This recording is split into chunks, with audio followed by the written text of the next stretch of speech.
Good afternoon, everyone, and welcome to IPFW Mastodon Career Calls. I'm really excited about today's webinar.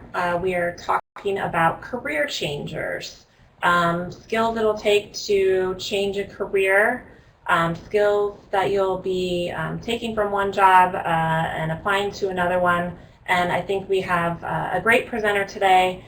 Rose Costello is here from IPFW. She is the Director of Human Resources, and she brings with her a wealth of experience, some great tips to really help you understand how employers are hiring right now and how to set yourself apart in terms of a candidate pool and utilizing the skills that you've gotten from all the different careers that you've had. So I'm going to go ahead and turn it over to Rose, and we'll get started with the webinar.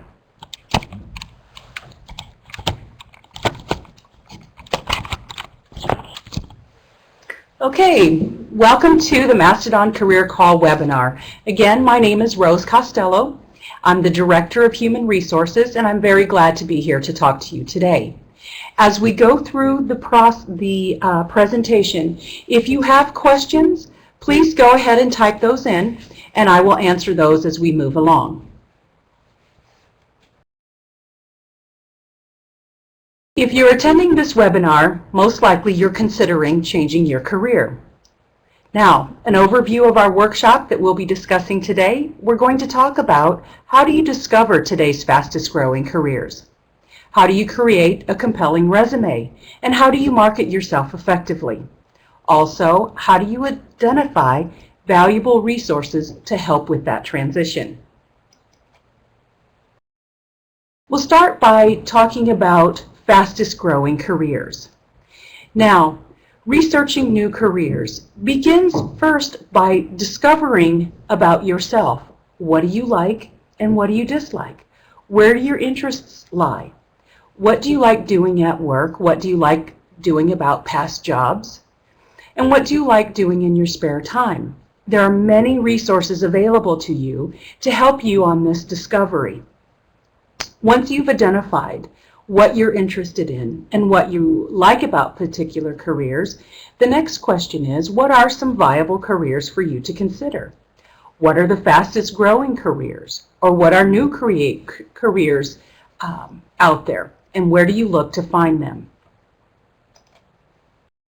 What occupation would be best for you? We're going to start out by looking at the Bureau of Labor Statistics, the Occupational Outlook Handbook. This is an excellent resource. If you would please join me by clicking on the link below. The Bureau of Labor Statistics Occupational Outlook Handbook is the nation's premier source of career information. We will take a look at that now. As you see on your screen, the Occupational Outlook Handbook home screen lists several occupation groups. You can take a look at and click on any one of these career groups if you find that you're interested, let's say, for example, in business and financial. If you click on that, you will see a list of different jobs. You can click on any specific job that you're interested in.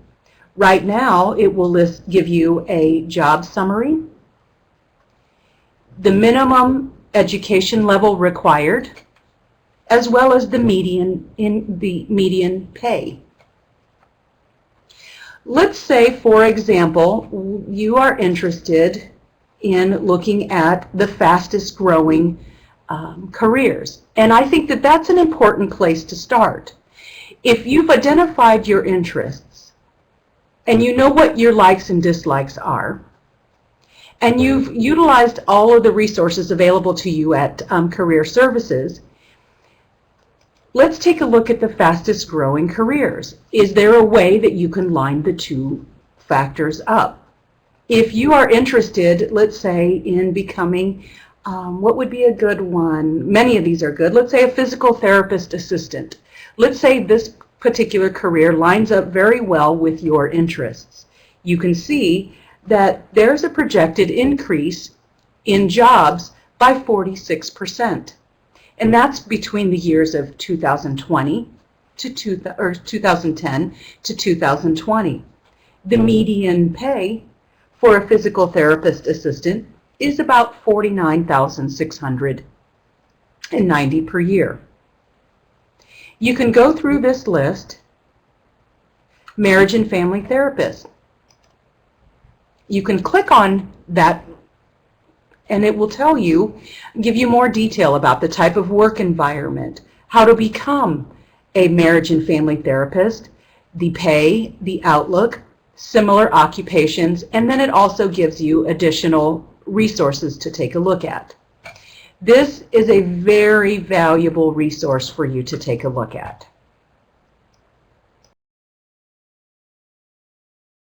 The Occupational Outlook gives you national information. Let's take a look at in Indiana. If you would go, we go onto the Career Info Net web link. I will click on it as well.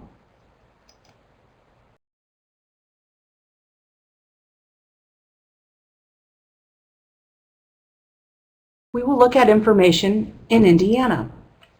Most of our graduates stay within the Indiana area, but not all. So nationally, that's an important outlook to take a look at as well.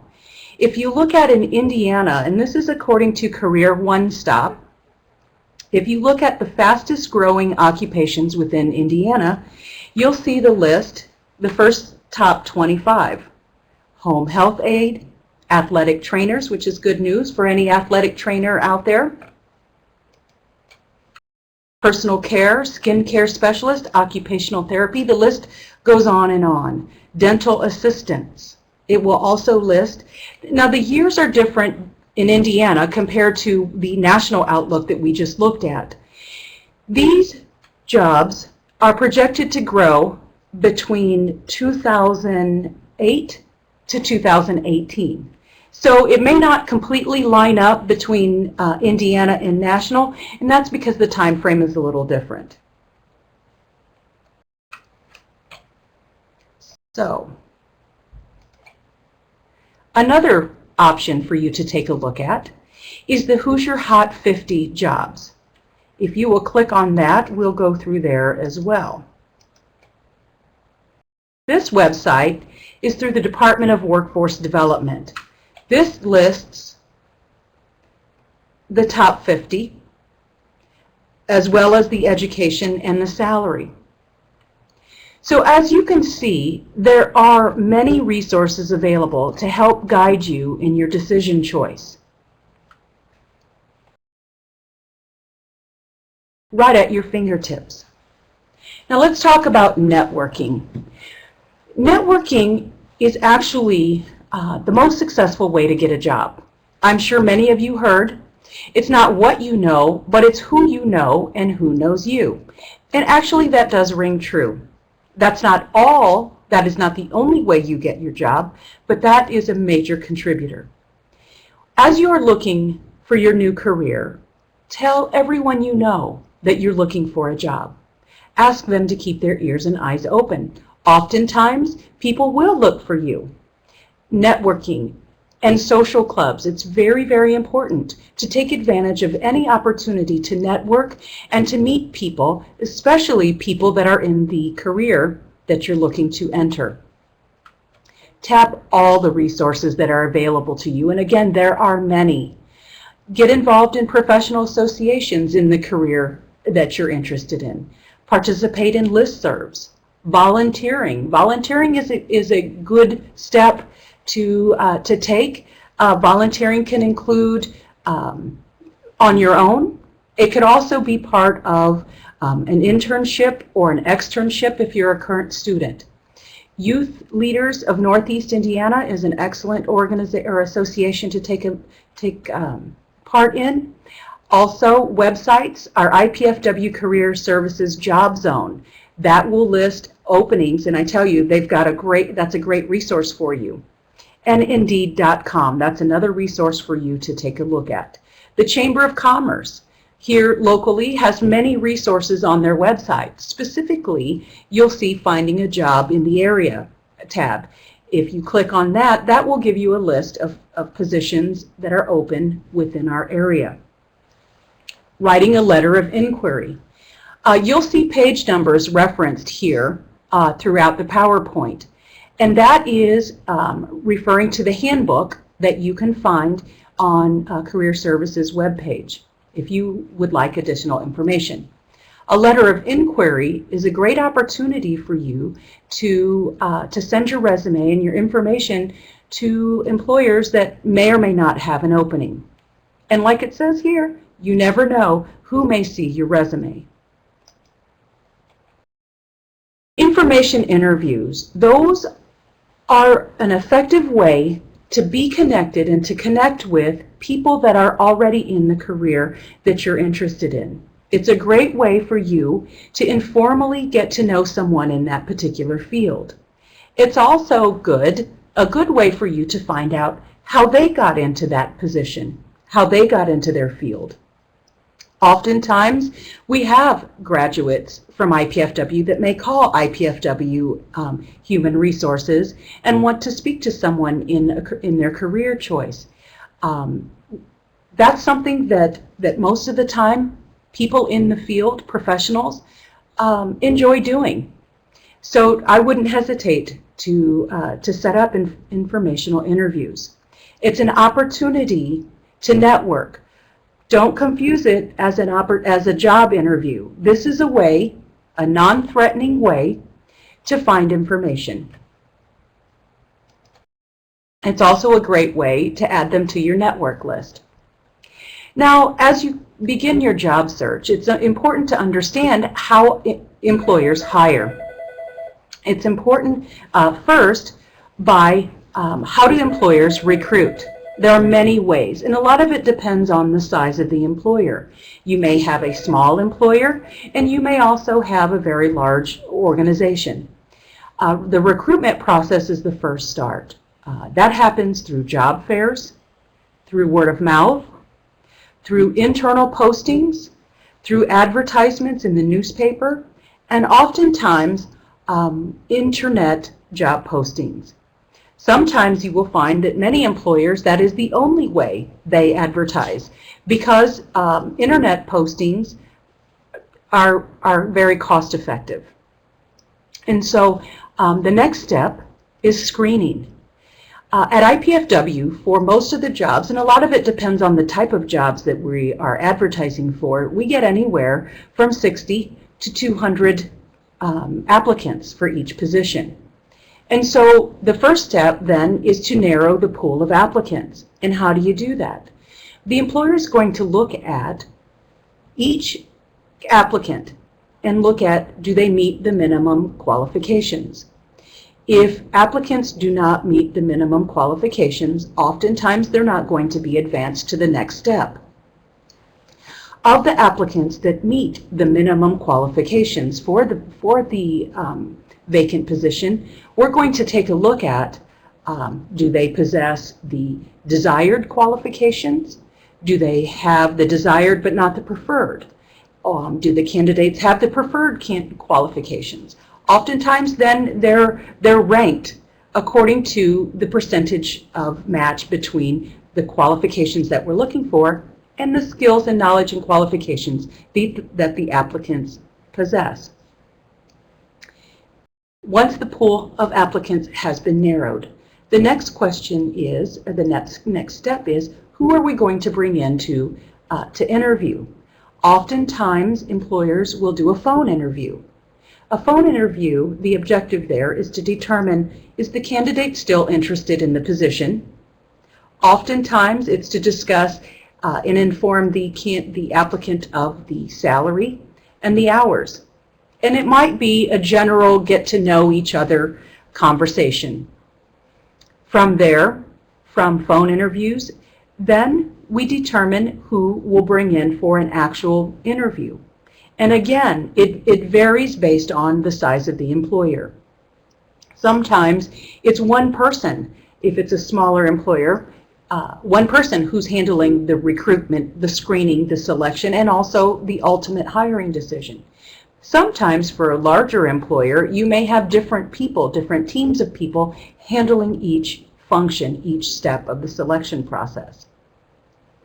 Once the applicants, the candidates, have been selected for interviews and the phone interview has been conducted, then you're ready to come on to the actual face-to-face interview. Keep in mind, right now, it's an employer's market, and that means that there are a lot of candidates out there looking for positions. Employers can be a little more selective. It's even more critical that you figure out how to distinguish yourself from the competition. Some more tips for the job search. As you're looking for your job, you want to look at and treat that search as though it were your job. Get up early, shower, get dressed, and go to a place where you can work on your job search. There are actually many activities that you'll need to do to conduct a successful job search. Plan, set goals, and either use a spreadsheet to track your activities in progress or a file folder. An individual I was speaking to yesterday said that they, not only do they create a spreadsheet, but they also create a file folder for each employer that they apply for. They not only list the activities that they've taken in attempting to obtain employment with them, but they also, that's where they list and write down the mission statement, any strategic objectives of that particular employer. That way, in the event they get called in for an interview, they have all of the information right there. I know at some points, one time I called someone for an interview, and they said, now who are you with again? Oh, okay, yeah, I forgot I applied for you. Now, how interested do you think I thought that person was in working for, at that time it was another employer? You want to make sure that the person gets the impression that you are very interested in working for their particular company. Now, as a person conducting the job search, you're probably applying to many places. You want to make sure that the hiring supervisor feels that you are very interested in working for them. You want to stay positive. If you really want to work for a particular employer, after you've applied, check back regularly. Always follow up. Always follow up if you say you're going to follow up. And be polite. Be polite to the receptionist, to the clerical staff, and anyone at that place of employment. Researching companies and careers is a very important step in the process. Read and know the mission statement, the goals, and the strategic plans. Now, most companies have that information listed online. It's readily available to you. Oftentimes you'll see the contact information or reading about us, where you can find out who's working there and what kind of backgrounds they have. This will be helpful for you as you learn what it takes to get into that field. Look over the annual reports. That's also important. Anything you can do to learn about the company, their priorities, their value, their future goals, the more you learn about that information, the more you're able to communicate your interest, and it shows your interest and your initiative. And it's also very impressive to the person conducting the interview. Google the company. Check the local online newspapers at fortwayne.com to see if they have any recent news articles. That would be a great way to open up the interview. Check out the glassdoor.com for company information, insider information about interviewing process, etc. Make sure your technical and your communication skills are as strong as possible. Practice, practice, practice. That's very appropriate. Try to figure out and look at, there are many tools online, there are many tools in with career services. that talk about often questions asked in an interview. Review those questions, have an answer, practice. And I'm not saying memorize word for word how you would respond, but have an idea how you would respond. Oftentimes people are going to ask you about weaknesses. Sometimes people are going to ask you about a situation where there was conflict. Take a look at those questions and practice. I would also encourage you to take advantage of workshops, of seminars. Career Services offers resume drop-ins. They offer mock interviews. Take advantage of those things. Anything you can do to set yourself apart from your competition are critical things to do. Engage in a kind critic, someone that will honestly assess your image as a job candidate. You want to know good and bad. Maybe you need a haircut, or maybe you need a new suit to interview in. Someone that will tell you honestly. Also, talking about social networking, maybe become an active user of LinkedIn. And as we're talking about social networking, as you are conducting your job search, I want you to be aware that sometimes hiring supervisors will check Facebook pages of applicants. Is your Facebook account professional? Are you comfortable with an employer checking your Facebook? If not, now's also a time to prepare and to give your Facebook account a facelift. Play up your assets. Know what they are, and be able to communicate them. When you're conducting your job search, it's important to do at least 6 to 8 actions. And that could include getting online, researching a company. That could include informational meetings. That can include workshops, networking opportunities, participating in conferences, in seminars. Conducting an effective job search could be a full-time engagement. Now, let's say you've done your research. You have a pretty good idea of what you're interested in. You have a great idea on the type of career that you're looking for. Either you're a recent or soon-to-be graduate and looking to break into a career, or you're looking at changing your career. Either one, now it's important to market yourself as a viable candidate in this new career. We're going to talk about creating a resume, writing an effective cover letter, and also selecting appropriate references. Now, why do you need a resume? The purpose of the resume is not to get you the job, but it's to get you to the next step, to get you to the interview. Once you get in the door, it's your personality, it's your ability to communicate, it's your ability to market your skills, your education, and experiences that will actually get you the job. There are 2 types of resumes. The first type of resume is the chronological resume. This is a good format for people that have extensive work experience, either with one company or few companies, usually in the field in which they're seeking employment. Work and educational experience is listed in reverse order of occurrence, and that's the case with any resume, beginning with the most recent dates and working back. Then the combination resume. This format is good for career changers or those with career gaps in employment and those who want to clearly sell specific skills paralleling the needs of the employer. I think that this is a very important way to market your skills as you're tapping into a new career. This focuses on skill clusters rather than describing the jobs you list, your work history. Let's talk about formatting and appearance. Templates.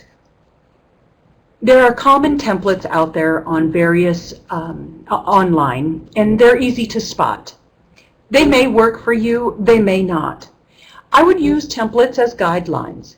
Maybe use it as a guideline with your own flair. Oftentimes people have problems uploading or formatting, or just sometimes it's hard to work with. Make sure your name stands out. Make sure it's bold and a little larger font than the rest of the body. And come up with a consistent way for your name that stands out along with your address and your contact information. Whatever format you use in your resume, I recommend that is the same format that you use for your cover letter. Use it kind of like a letterhead, as well as for your reference sheet. That becomes part of your branding. Also, it's important to use fonts that are easy to read. Times New Roman tends to be my favorite. I do like Arial as well. Courier is often used. The font size, you want to use between 11 and 12. Now 11 tends to be a little small. 12 is preferred. You may have to modify the font size to 11 if you need to keep it to a one page. The paper colors that you should use: white, beige, light gray, a subdued color with good quality bond paper is important. Again, you want to make it about 1 page unless you have extensive experience or graduate school work. If you do go to a second page, make sure you put your name and page 2 at the top right. Refrain from using graphics, logos that are cute and fun. You want to make it user-friendly, reader-friendly. Keep in mind, as I mentioned to you, at IPFW, we may get as many as 200 resumes. We have to read them very quickly. As many employers, you really have about 15 to 30 seconds to captivate someone's attention. You want to make sure that you have the most important and most relevant information first. Omit high school information. You want to keep things current. Only go back 10 years unless before 10 years it's relevant to the job that you're looking for. Please be sure to omit any personal information like family, hobbies, date of birth, graduation years. That information is best omitted. When you're listing your resume information, make sure that you are not using first-person language, like I'm seeking or I performed this duty, and use action verbs. There are many resources for you to utilize action verbs and adhere to the rule of thumb. What is the rule of thumb? Some people say that you have the first half of the resume to get someone's attention. You want to make sure, again, that you use and list the most important information. What is the most important information, and how do you find that out? Researching career information, and also looking at, if you're applying for a specific job, what is the specific information that they're looking for? What are the specific skills? If you look at the job posting or the job advertisement, that will tell you what they're looking for. If you have those skills, make sure you emphasize those by putting those first on your resume. There are many sections of the resume, and we'll talk about what's required, what is not, what is optional. We'll go through each section. Your contact information. You want to make sure that you make it very easy for that employer to contact you.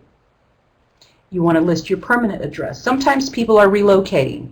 If that's the case, list both addresses. Your phone number, your home phone, your cell number, email addresses.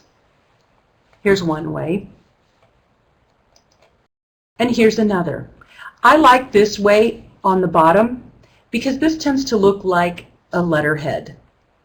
And this is when I was talking earlier.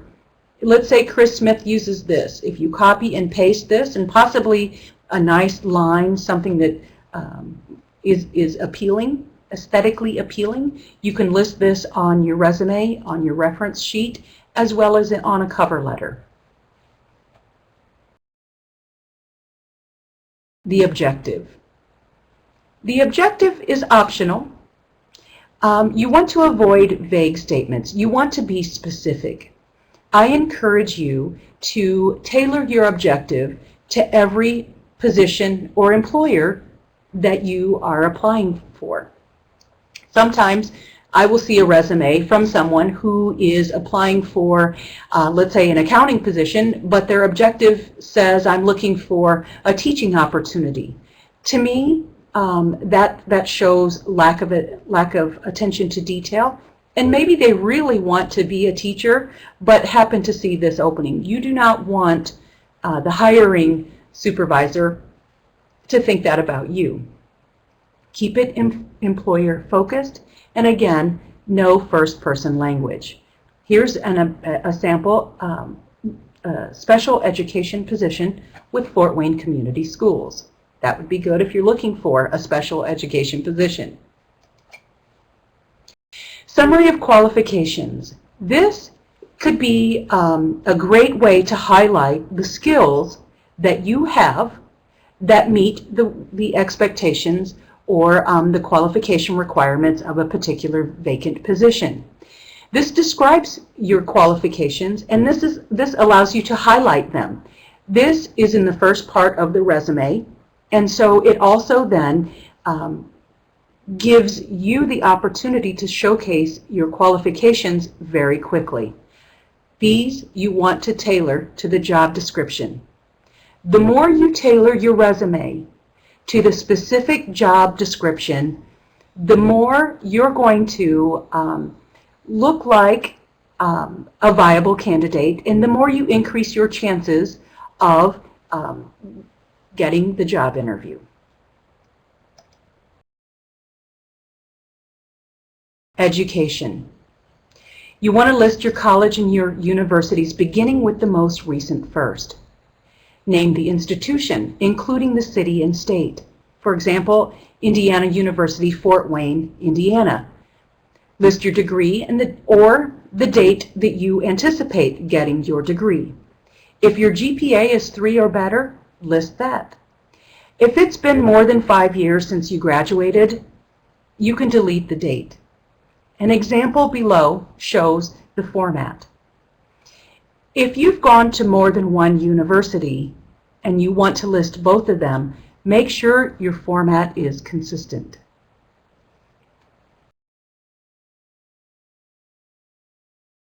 Work and professional experience. You want to list all significant experience that pertains to the job you are seeking. You want to list that first. If you are listing that in the summary of qualifications, you can provide more detail in the body of your professional experience. Again, you want to begin with the most relevant. You want to categorize your experiences in a way that pertains to the job that you're seeking. And that's the trend, that's the strategy. You want to tailor it to that particular position. Action verbs. Every statement that you list, you want to make sure it begins with an action verb. You want to quantify and qualify where possible. And bullet points, as opposed to paragraph, are always better because, again, it's easier to read and scan a bullet point than it is to pull out information from a paragraph. You want to make it very, very easy for the person reviewing your resume to see that you have the qualifications that they're looking for. You can also, again, go back to the Occupational Outlook Handbook, and that contains some very relevant information. And also look at your old job description. Anytime you get a job, I would encourage you to ask for a job description. You never know when that would be helpful. In this case, as you're writing your resume, it's helpful to help you determine and to quantify the duties that you performed.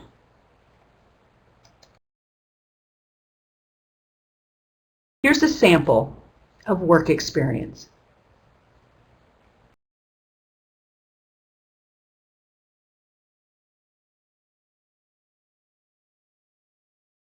Okay.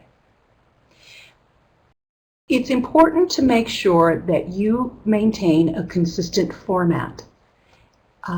Sometimes people will list a place of employment this way, but then may vary it with their next place of employment.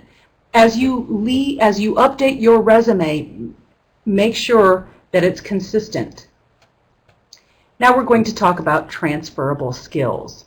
Transferable skills are skills that are important in many career fields. And this is an important way to help you move from one field to another. Now, I have a question here from Steve G. Let's take a moment and let's take a look at Steve G's question. His question reads, I have a BA in political science and a master's in public administration from IPFW. Congratulations. I retired 2 years ago from the post office. I obviously am looking for a totally different field. I've had my resume rewritten by professionals many times. How do I hide my previous career in my resume so that I'm viewed as a recent college graduate? One of the things you can do is highlight your skills. If you look at the combination resume that we discussed, that could be a good way. If you list your transferable skills, your skills that you learned in working in the post office, and skills that you learned in your education, if you highlight those, and then you can list in the bottom your post office and the years that you worked there. You're not hiding, but you're de-emphasizing duties that may not be as relevant, and you're highlighting your transferable skills and your skills that you obtained in your education. Hopefully that answers your question, Steve G. If not, type in a follow-up question if you would like. Now, looking at the transferable skills, communication skills are important in just about any field you go into. Honesty and integrity, that's important. Someone told me yesterday in one of the interview questions that they had, someone said, someone asked them, who might give us a bad reference for you? And I thought that was kind of interesting.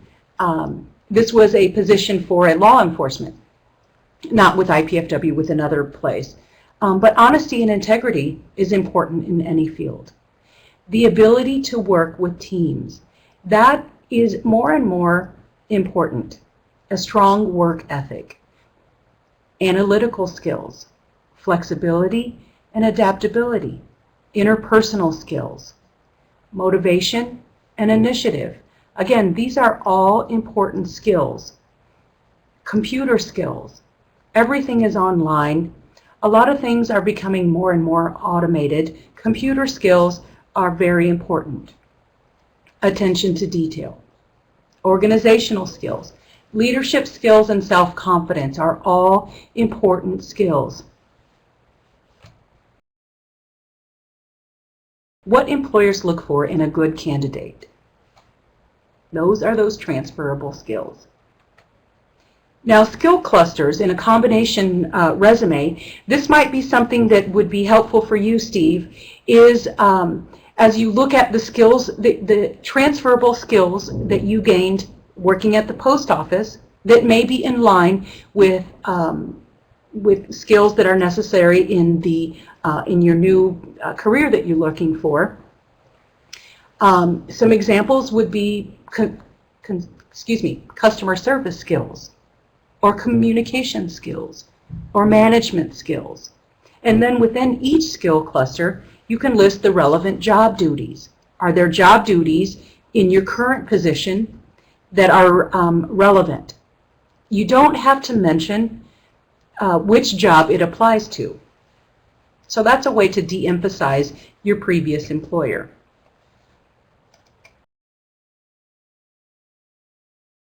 Okay. Professional development activities. You want to list the name of the organization along with your status. Were you the treasurer? Were you a member? The year you became a member. And that shows If someone has been a member for 10 years, that shows commitment. List the activities that you've done or are currently doing that would be of interest to the employer. Make sure that it's relevant. Here's an example of how to set it up. You've got the name, the year, Educators for Excellence again. And I will let you know, there was a position that we were looking for, and the applicant listed their professional development activities, and there were a couple of activities that actually helped them help us determine that, you know what, they've got some of the qualifications that we're looking for above another person who didn't have professional development activities. So those are very important to list. Volunteering.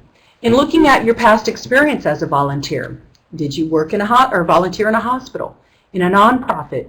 Did you participate in fundraisers? What was your role?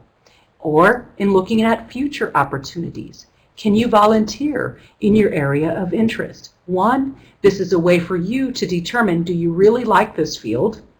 Two, it's also a way for you to network and to get to know people in the field.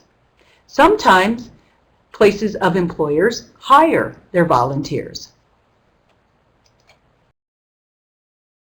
Some additional resume resources. There's the Occupational Outlook Handbook, the IPFW Career Services website, which there are many, many resources there available to you. Also, resume critique appointments. I would take advantage of those opportunities. Okay, do we have another question? Okay, no? We'll move on. References. Typically, you want to have 3 to 4 people who you know professionally. Ideally, people within the careers that you're looking to enter. You do not want to use family, and you do not want to use friends. It's important to give references first, ask their permission to use them as a reference, and then give them a heads up that you are job searching, and so that they're prepared in case they get a phone call. Always, always, always send them a copy of your resume. You want to make sure that you use a separate sheet for references. Don't make it part of your resume. You may not have room, or you may be looking to fill up space in your resume. If that's the case, I would take a look at, I would make sure I use an objective. I would make sure I use a summary of qualifications, but not references on the actual resume. What is a cover letter? A cover letter is a personalized introduction of yourself to a specific employer. I always look at a cover letter. If someone sends a resume without a cover letter, I feel like there's something missing. This also demonstrates your written communication skills. This provides an explanation of how your skills and your experience fit the requirement of the position. This also explains to the reader why you're looking for a new career. Should I always send a cover letter? I strongly encourage it. It's strongly encouraged by some employers, and some employers it's downplayed. Again, it varies. The bottom line is it doesn't hurt to send one. I think it helps more than it hurts. You want to address the specific ways in which your skills and experience match the needs of the position. The cover letter needs to also be very tailored to that specific job opening. You want to pick out what the ad says, and you want to address it in the letter. We'll look at the format of a cover letter. Name the position that you're applying for and how you learned about it. That's important for the employer. If they find that if they advertise on their website, that's how they're getting most of their candidates, that gives them insight on effective ways to recruit. You want to mention the name of the person who referred you, if you have a person that referred you. If there is no position open Indicate that you're interested in learning more about opportunities with that company. The second paragraph. This is where you explain how your skills and your experiences match their needs. You want to give examples of skills and achievements and how they will transfer to the position. You want to comment on your knowledge of the company and why you're interested in working for them. This is an important piece because this shows that you've taken the time to learn about their company. The third paragraph, you want to refer to the enclosed resume. You want to tell the contact person that you will call on a specific date. And if that's the case, you want to make sure you put it somewhere in your calendar and call on that particular date. And that you are also available for a personal interview at his or her convenience. You want to make it easy for that person to contact you. You want to restate the phone number and the email listed on your resume. Some tips. You want to be specific. You want to target and tailor your letter to each position. Never address a cover letter to whom it may concern. I've received cover letters that say, "Dear Sir." You don't want to do that.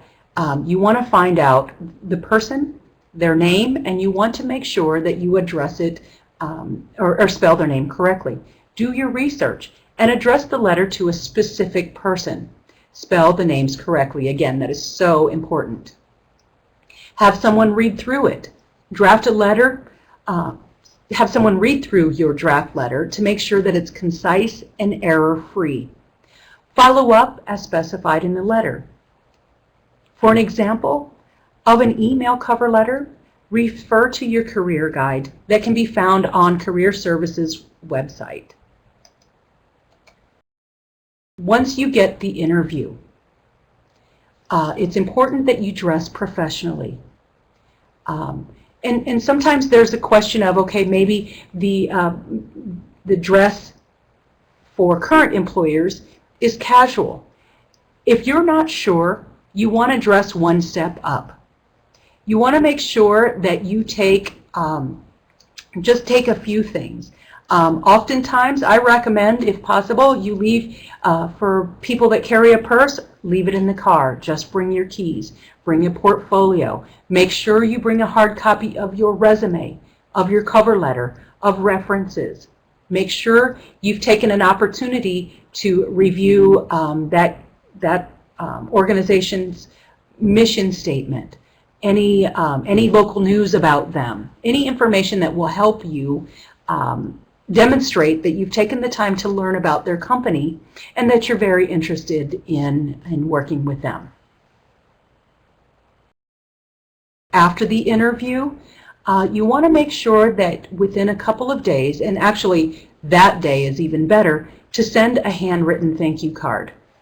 In a day or maybe two, you want to follow up with an email thank you letter with your resume, your cover letter, and your references attached for their reference.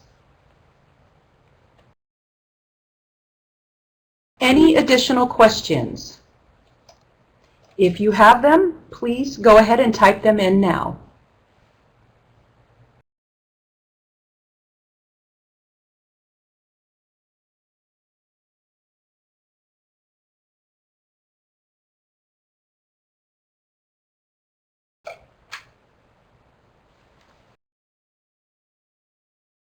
I see a couple people typing as we are waiting. Okay, someone asks, Zachary asks, how effective is LinkedIn for networking? LinkedIn comes up often. That's a social media that some people swear by. Some employers never look there. Some employers don't utilize that. So I think it just depends. If you are able to utilize LinkedIn, I would encourage you to. I would encourage you to utilize any tools that are available. Okay, I have another follow-up question. What I was really trying to get at was, how do I overcome age discrimination? Age discrimination, okay, so it sounds like Steve, you're looking to omit any information that will reveal your age. I would use the chronological, or not the combination resume. I would focus on your relevant information, and I would only use the last 10 years of employment. Let's say you've worked at an employment that extends beyond 10 years. If that's the case, I would still use that. I would try to omit any information that would give any hints on age. Now, the good thing is there are many laws available, or many laws out there to protect people. If you come in and you have the skills and the qualifications, and you seem to be suitable for that position, there are laws that protect people. Employers are responsible for following those laws as well.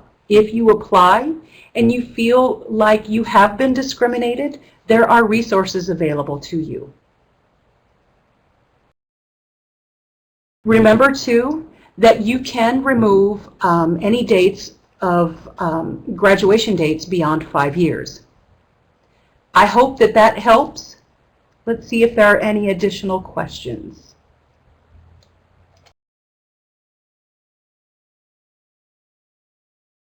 And again, I want to remind you that there are many laws out there that protect your opportunity, equal opportunity in your job search, in training, if you're a current employer, and there are many resources out there for you.